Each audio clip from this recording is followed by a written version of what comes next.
కానీ విజయనగరం జిల్లాలో ఎక్కువగా ఈవ్ టీచింగ్ కేసులు ఎక్కువ అవుతుంటాయి. అంటే మీ కేసులకి పోలీస్ స్టేషన్‌కొచ్చి కొన్నుంటాయి.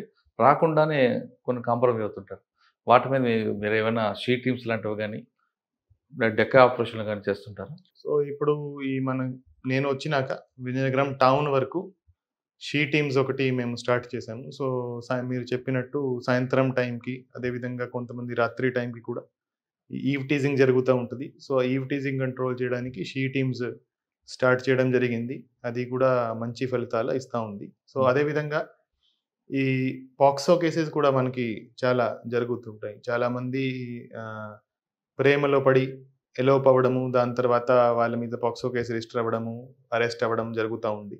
సో, చాలామందికి ఈ పాక్సో యాక్ట్ సంబంధించి వాళ్ళకి తెలియదు. అంటే లెస్ థాన్ 18 ఇయర్స్ ఉంటే ఎవరైనా కూడా ఈ సెక్షువల్ ఇంటర్‌కోర్స్ చేస్తే దాని మీద వాళ్ళు అది కన్సెంట్ ఉన్నా, లేకపోయినా ఖచ్చితంగా ఇట్స్ ఎ క్రిమినల్ అఫెన్స్. దాని మీద కేసు నమోదు చేసి ఖచ్చితంగా అరెస్ట్ చేయాల్సిందే.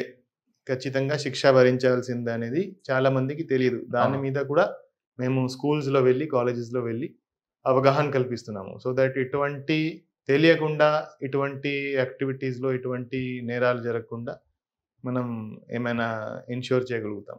అంటే మీరు చెప్తున్నట్లుగా కొన్ని విజయనగరం టౌన్ కాకపోయినా చుట్టుపక్కల బొబ్బిలి, చీపురుపల్లి, గరివిడి ఈ ప్రాంతంలో తీసుకుంటే లేదా ఎస్కోట ఆ ప్రాంతంలో సినిమాల ప్రభావం, సీరియల్ ప్రభావం తెలీదు గానీ, ఎలోప్‌మెంట్ 10థ్ క్లాస్, 7థ్ క్లాస్ నుంచే లవ్‌లో పడడం, ఎలోప్‌మెంట్ అవుతుంటారు.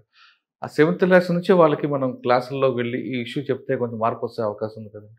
ఖచ్చితంగా ఉంటుంది. అండ్ అది మేము ట్రై చేస్తున్నాము. హ్మ్. మేము రెగ్యులర్‌గా ఈ స్కూల్స్‌లో, కాలేజెస్‌లో మన మహిళా పోలీసులు వెళ్ళి, అదేవిధంగా మన పోలీస్ సిబ్బంది కూడా వెళ్ళి అవగాహన కల్పిస్తున్నారు. అండ్ దానివల్ల ఖచ్చితంగా I think it will have a lot of impact. Okay. Sir Vizianagaram జిల్లాలో ట్రాఫిక్. ట్రాఫిక్ ఇక్కడ వెహికల్స్ పెరిగాయి. రోడ్ స్పేస్ పెరగట్లేదు. కానీ పబ్లిక్‌లో అవేర్‌నెస్ తీసుకురావాలి. పబ్లిక్‌లో ట్రాఫిక్ మీద ఎడ్యుకేట్ చేయడానికి మీరేం చేస్తున్న ప్లాన్? సో, విజయనగరం టౌన్‌లో స్పెసిఫికల్లీ ట్రాఫిక్ ప్రాబ్లమ్ కూడా ఉంది.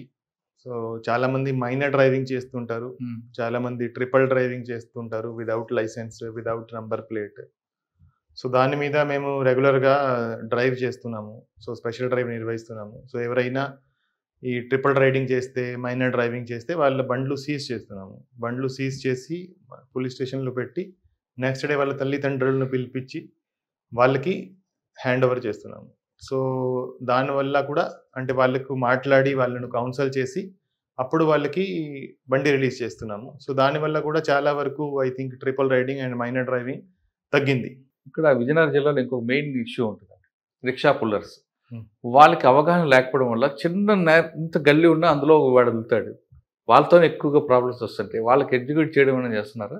సో, ఈ ఆటో డ్రైవర్స్ ఆటో ఒకటి, rickshaw pullers. Auto and rickshaw ఆ! ఇది చాలా పెద్ద ప్రాబ్లమ్. హ్మ్. సో, దాని మీద కూడా మేము ఆటో డ్రైవర్స్‌ను అందరిని ఒకరోజు పిలిపించి వాళ్ళతో మీటింగ్ పెట్టడం జరిగింది. నేను కూడా మాట్లాడాను. సో, వాళ్ళు ఎక్కడ కూడా అంటే నో పార్కింగ్ ఏరియాస్‌లో ఆపి పాసెంజర్స్ ఎక్కించడము. తర్వాత ట్రాఫిక్ రూల్స్ పాటించకపోవడము. ఆటో స్టాండ్ కాకుండా అన్ని చోట్ల పార్క్ చేసి చేయడము. సో, అవన్నీ చేస్తే వాళ్ళ మీద కఠినమైన చర్యలు ఉంటాయని వాళ్ళకి కూడా చెప్పడం జరిగింది. హ్మ్. Rickshaw pullers. రిక్షా పుల్లర్స్ ఇంకా చేయలేదు. సార్ మీకున్న సబ్ డివిజన్‌లో హ్మ్. ఏది టిపికల్‌గా ఉందండి ఇక్కడ? హ్మ్. హ్మ్. విజయనగరం, చీపురుపల్లి, విజయనగరం సబ్ డివిజనే పెద్ద సబ్ డివిజన్. బొబ్బిలి. 3 దాంట్లో అండ్ అక్కడే క్రైమ్ కూడా ఎక్కువ అవుతుంటది. ఓకే. సో, ఈ కొత్త వలస, ఎస్కోట ఏరియా, అదేవిధంగా భోగాపురం ఎయిర్‌పోర్ట్ ఏరియా కూడా విజయనగరం సబ్ డివిజన్‌లోనే వస్తుంది. హ్మ్. సో, విజయనగరం పెద్ద సబ్ డివిజన్. అక్కడ క్రైమ్ కూడా ఎక్కువ. అదేవిధంగా బొబ్బిలి కూడా టిపికల్ సబ్ డివిజన్ మీరు చెప్పినట్టు అక్కడ ఈవ్ టీజింగ్ కేసెస్, అవును. ఇటువంటి పాక్సో కేసెస్ ఎక్కువ రిపోర్ట్ ఎక్కువ అవుతుంటాయి. అవుతున్నాయండి. ఎలోప్‌మెంట్ ఎక్కువ ఉంటదా? అవును. అవును. హ్మ్. ఇక్కడ మరి వాటి మీద మీ ఫోకస్ ఉంటదా? యెస్. యెస్. హ్మ్. సార్ బొబ్బిలి దాటిన తర్వాత ఏఎస్ రాజు సారీ భారత్ మన్యం జిల్లా. హ్మ్. హ్మ్. హ్మ్. అక్కడ కూడా కొంత ఎఫెక్ట్ ఉండే ఒకప్పుడు ఉండేది. హ్మ్. హ్మ్. అదేమైనా ఎదురవుతుందా మీకు? అది ఇప్పుడు as of now left wing extremism even పార్వతీపురంలో కూడా చాలా తక్కువనే ఉంది. Almost negligible. విజయనగరం జిల్లాలో అసలు లేదు. సో, అటువంటి ప్రాబ్లమ్ మాకు యాస్ ఆఫ్ నౌ లేదు. ఓకే. చీపురుపల్లి ఆ ప్రాంతం పరిస్థితులేంటండి? చీపురుపల్లిలో కూడా ఈ ఒక ఫ్యాక్షన్ విలేజ్ ఉంటుంది చీపురుపల్లిలో. లక్ష్మీపేట, ఉమ్, లక్ష్మీపురం. లక్ష్మీపురం. సో అక్కడ కూడా అప్పుడు ఒక ఇన్సిడెంట్ జరిగింది. అవును, ఎస్సీస్ అండ్ బీసీస్ మధ్య అది ఒక ఇప్పటికీ accident. కోర్టులో ఉంది, ఎప్పటికైనా అది బ్లాస్ట్ అవ్వచ్చు. సో అది ఉంది, దాని మీద కంటిన్యూస్ గా వాచ్ చేస్తున్నాము. ఆ కేసు కూడా కోర్టులో నడుస్తుంది. ప్రతి వాయిదాకి మేము బందోబస్తు వేసుకుంటున్నాము. సో వాళ్ళతో మాట్లాడుతున్నాము, అక్కడ మీటింగ్లు కూడా పెడుతున్నాము, బైండ్ ఓవర్ చేస్తున్నాము. సో దాని మీద కంటిన్యూస్ గా మా వాచ్ ఉంటుంది. అదేవిధంగా దాని చుట్టుపక్కల ఏరియా కూడా చాలా సెన్సిటివ్ ఏరియా. అంటే రాజం ఏదైతే మనకి శ్రీకాకుళం నుంచి వచ్చిందో, um, so Rajam and Rajam surroundings, అదేవిధంగా చీపురుపల్లి, గరివిడి, సో చాలా సెన్సిటివ్ ఏరియాస్. అక్కడ కూడా కొంత ఇది రౌడిజం ప్రాబ్లం కొంతవరకు ఉంది. అదేవిధంగా ఈ క్రైమ్ అగేన్స్ట్ ఉమెన్ కూడా కొన్ని ఐసోలేటెడ్ ఏరియాస్ ఉన్నాయి, అక్కడ కొంత జరుగుతుంటది. ఉమ్. సో దాని మీద కూడా ఫోకస్ చేస్తున్నాం. ఓకే, హైవే ఒకటి ఉందండి. హైవే మీద మీరు ఎందుకంటే ఎక్కువ యాక్సిడెంట్ జరిగే జోన్ అంతా మీ దగ్గర ఉంది. పూచిపాటి రేగ, అవును. భోగాపురం. అదే ఇప్పుడు NH16 ఒకటి మన జిల్లా ద్వారా పోతుంది. అదేవిధంగా NH26 కూడా ఈ విజయనగరం, బొబ్బిలి ద్వారా పోతుంది. సో 2 హైవేస్ మీద యాక్సిడెంట్స్ రెగ్యులర్గా జరుగుతున్నాయి. సో యాక్సిడెంట్స్ మనం ఎలా తగ్గించగలమో దాని మీద కూడా మేము స్టెప్స్ తీసుకుంటున్నాము. సో నార్మల్గా మనకి ఎక్కడైతే ఈ డిస్ట్రిక్ట్ రోడ్స్, చిన్న చిన్న రోడ్స్, విలేజ్ రోడ్స్ వచ్చి కలుస్తాయో హైవేకి, అక్కడ మనకి యాక్సిడెంట్స్ జరుగుతాయి. సో అవన్నీ రోడ్స్ మీద స్పీడ్ బ్రేకర్ పెట్టేటట్టు మేము చర్యలు తీసుకుంటున్నాము. అదేవిధంగా హైవే మీద కూడా జిగ్జాగ్ మేనర్లో బ్యారికేడ్స్ పెట్టి, లేకపోతే శాండ్ డ్రమ్స్ పెట్టి హైవే మీద వెళ్ళే వెహికల్స్ స్పీడ్ తగ్గించే విధంగా మేము చర్యలు తీసుకుంటున్నాము. దానివల్ల మనకి కొన్ని లాస్ట్ 3 monthsలో కొంతవరకు యాక్సిడెంట్స్ తగ్గాయి. సో రాబోయే రోజులు ఇంకా ఇంటెన్సిఫై అది చేస్తాము. అండ్ యాక్సిడెంట్స్ కూడా ఎలా తగ్గించాలో దాని మీద కూడా మేము వర్కౌట్ చేస్తున్నాం. ఓకే సార్, మీ దగ్గర ఎక్కువ రైల్వే స్టేషన్ కనిపిస్తాయి మీ జిల్లాలో. విజయనగరం, బొబ్బిలి, చీపురుపల్లి, గరివిడి కంటిన్యూ స్టేషన్ ఉంటాయి. ప్రతి రైల్వే స్టేషన్కి బ్యాక్ సైడ్ ఇల్లీగల్ యాక్టివిటీ జరుగుతున్నాయి, మాకు కొంచెం హెల్ప్ చేయండి అంటే చాలా మంది అడుగుతున్నారు. ఇప్పుడు మీరు చెప్పినట్టు విజయనగరం రైల్వే స్టేషన్ దగ్గర ఎక్కువ ఈ గాంజా యాక్టివిటీ ఉండేది. విజయనగరం కానీ, బొబ్బిలి, చీపురుపల్లి, సో అన్ని గరివిడి. రైల్వే స్టేషన్స్, సో అన్ని దాని మీద మేము ఫోకస్ చేసాము. ఫర్ ఎగ్జాంపుల్ ఈ విజయనగరం రైల్వే స్టేషన్ దగ్గర గాంజా అమ్మడం, గాంజా కొనడము ఎక్కువ ఉండేది. ఇప్పుడు that has been controlled. So ఇప్పుడు ఎవరు కూడా అక్కడ మీకు కనపడరు. అదేవిధంగా మిగతా స్టేషన్స్ కూడా మేము రెగ్యులర్గా చెక్ చేస్తున్నాము. ఏదైతే మేము గాంజా టీం మేము కాన్స్టిట్యూట్ చేసామని చెప్పానో, వాళ్ళు కూడా ఈ రైల్వే స్టేషన్ ఏరియాస్లోనే ఎక్కువ కాన్సన్ట్రేట్ చేస్తున్నారు. వాళ్ళే ఆ ట్రాక్స్ మీద, లేకపోతే ట్రాక్స్ పక్కన అక్కడ కూర్చొని తాగడము, అక్కడ తాగి తిరగడము, సో అటువంటి జరగకుండా మేము చర్యలు తీసుకుంటున్నాము. విజయనగరం టౌన్లో పెద్ద చెరువు, ఆ పెద్ద చెరువు బ్యాక్ సైడ్ కూడా ఇటువంటి యాక్టివిటీస్ కనిపిస్తున్నాయని ఒక కంప్లైంట్. సో దాని మీద కూడా అదే మేము విజిబుల్ పోలీసింగ్ ద్వారా దాని మీద కూడా we are taking action.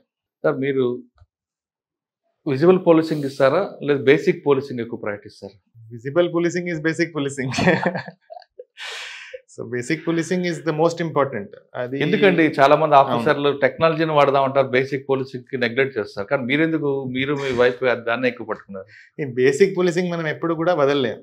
Basic policing is the most important. Basic policing మీద బిల్డప్ చేస్తూ దాన్ని మనం టెక్నాలజీతో మనం ఇంకా మోర్ ఎఫెక్టివ్ చేయగలము. కానీ బేసిక్ పోలీసింగ్ నెగ్లెక్ట్ చేసి ఓన్లీ టెక్నాలజీతో మనం ఏమైనా చేయగలుగుతామా అనేది ఒక మిత్. సో బేసిక్ పోలీసింగ్ ఖచ్చితంగా జరగాలి. బేసిక్ పోలీసింగ్ను మనం టెక్నాలజీతో యూజ్ చేసి మనం చాలా చాలా ఇంకా ఎఫెక్టివ్గా చేయగలము. అది మేము చేయడానికి ట్రై చేస్తున్నాం. ఓకే సార్, ఫైనల్గా చెప్పండి, విజయనగరం జిల్లా అనేది ఒక ప్రశాంతంగా ఉంటుంది. ఇకపై క్రైమ్ జరగకుండా, అంటే క్రైమ్ పెరగకుండా విజయనగరం ప్రజలకు మీరు ఇచ్చే భరోసా ఏంటి? విజయనగరం ప్రజలకి అంటే ఇక్కడ ఎక్కువ కంప్లైంట్ వస్తుందంటే ల్యాండ్ డిస్ప్యూట్స్ కేసులు ఎక్కువ వస్తున్నాయి, దాంతో క్రైమ్ పెరుగుతుంది అనేది చెప్తున్నారు. సో విజయనగరం ప్రజలకి నా సందేశం ఏంటంటే, ఎక్కడైనా మీకు ఏమైనా ప్రాబ్లం ఉంటే ఇమీడియట్గా మీరు పోలీస్ స్టేషన్కి రండి. అందరు పోలీస్ స్టేషన్స్కి ఇన్స్ట్రక్షన్స్ ఇవ్వడం జరిగింది. ఎవరైనా కంప్లైంట్ వస్తే వాళ్ళతో గౌరవంగా మాట్లాడాలి, వాళ్ళని కూర్చోపెట్టాలి, వాళ్ళు కంప్లైంట్ తీసుకోవాలి, అండ్ వాళ్ళను తిప్పించకుండా వాళ్ళు ఇమీడియట్గా వాళ్ళ ప్రాబ్లం రిడ్రెస్ చేసుకోవాలి.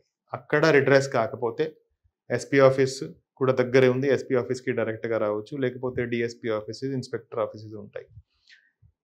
ఏది ఏమైనా whatever problem is there, మేము ఎప్పుడు కూడా అవైలబుల్గా ఉంటాము.